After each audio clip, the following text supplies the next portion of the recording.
seri 29. Mempersembahkan serial Sandiwara Radio Borobudur. Biyung Sinom berhasil mengirimkan sebuah tendangan keras yang dilampari tenaga dalam yang besar.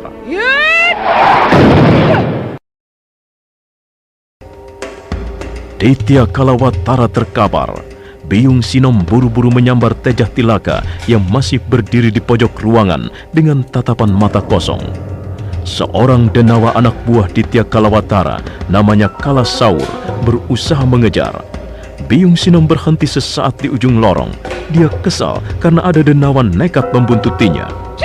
Dia meludah sebelum meneruskan berlari sambil menggendong Tejah Tilaka. Aneh sekali, air ludah perempuan sakti itu berubah menjadi adonan yang bersinar dan merayap ke sana kemari seperti sesuatu yang hidup. Kalasaur terpaksa berhenti begitu melihat ada yang bergerak-gerak di depannya.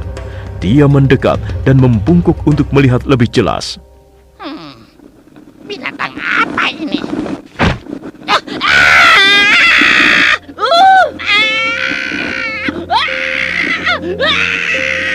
Kalasaur terkejut, tapi dia hanya sempat menjerit sambil berontak karena adonan bersinar aneh itu tiba-tiba sudah menempel di mukanya, makin lama makin membesar. Kalasaur berontak sejadi-jadinya, tapi usahanya untuk mencampakkan benda itu sia-sia. Wajahnya berasap karena terbakar, dan adonan itu menjalar ke seluruh tubuh. Dan Nawa yang malang itu menggeliat-geliat kesakitan, bergulingan di lantai lorong, matanya mendelik dengan hebat dan lidahnya terjulur. Sementara tubuhnya mulai mengeluarkan asap yang memenuhi lorong dengan mengeluarkan bau anyir, bau darah terbakar. Warung Nilot sepi. Beberapa orang tamu sudah pergi dan belum ada yang datang lagi. Nilot berdiri di depan serambi, menatap langit yang kelabu dengan sedikit bintang. Angin malam semilir menggoyang anak rambutnya yang ikal. Dia mendesah perlahan, memutar tubuhnya dan menghampiri beberapa orang jontrot yang duduk lesu di belakang meja tamu. Aku merasakan sesuatu yang aneh. Sesuatu yang tidak bersahabat dengan kita. Apa nih, Lot? Akan terjadi sesuatu. Justru bicaramu yang aneh. Setiap hari juga terjadi sesuatu. Apa maksudmu? Entahlah. Mungkin ini hanya perasaanku saja. Lupakan. Mungkin karena malam ini warung kita sepi. Pikiranmu jadi macam-macam. Bukan. Ini bukan soal warung kita. Sudahlah. Lupakan saja. Aku mau ke rumah Mbak Bale Oro-Oro. Tutup saja pintunya. Kalau memang tidak ada tamu lagi. Dan pesanku, jangan ada yang keluar rumah. Memang kenapa nih, Lot? Lebih baik kalian di dalam saja. Jangan ada yang keluar. Tutup jendela, kunci semua pintu. Sambil merapikan selendangnya, Nilot Paladala bergegas menyeberangi halaman warung dan menghilang di balik pagar tanaman. Gandasturi dan Sekar Mayang, dua orang jontrot yang semula duduk lesu, segera berdiri. Sesaat mereka merapikan meja kursi tamu. Setelah itu mereka menutup jendela dan pintu warung.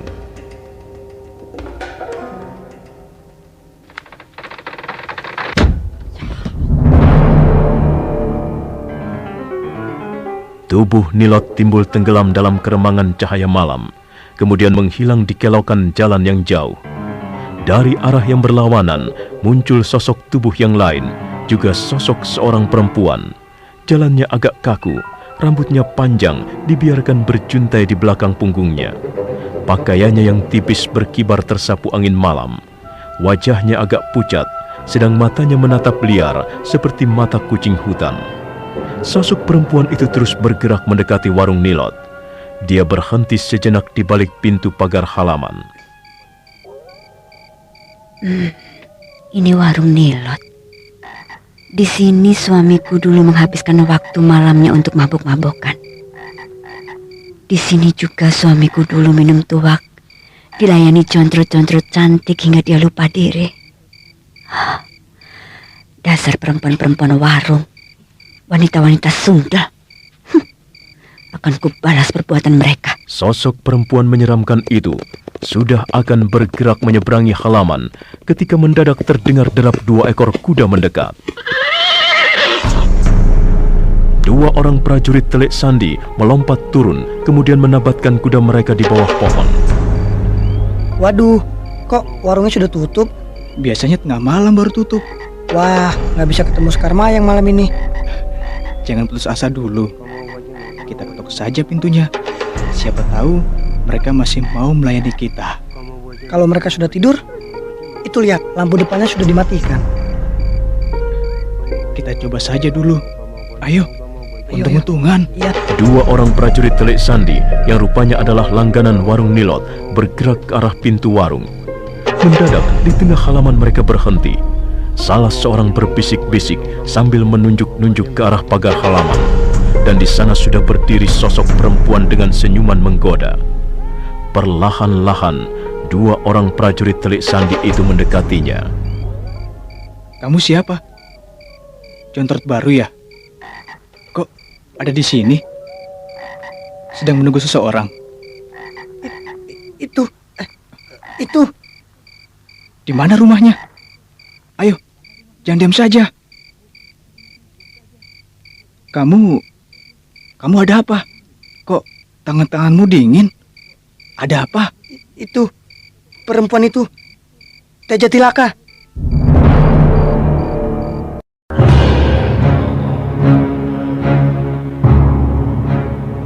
Mendengar temannya menyebut nama Tejah Tilaka, prajurit Telik Sandi yang satunya terkejut. Dia lalu kembali berpaling ke arah sosok perempuan di depannya. Perempuan itu tersenyum manja, tapi bagi dua orang prajurit Telik Sandi itu, wajahnya justru tampak semakin menyeramkan. Apalagi setelah mereka benar-benar yakin bahwa perempuan itu Tejah Tilaka yang belum lama menjalankan upacara labuh geni. Setan! Gundarwa! Lari.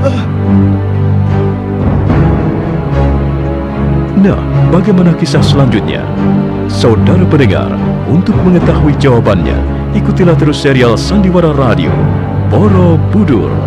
Sampai jumpa.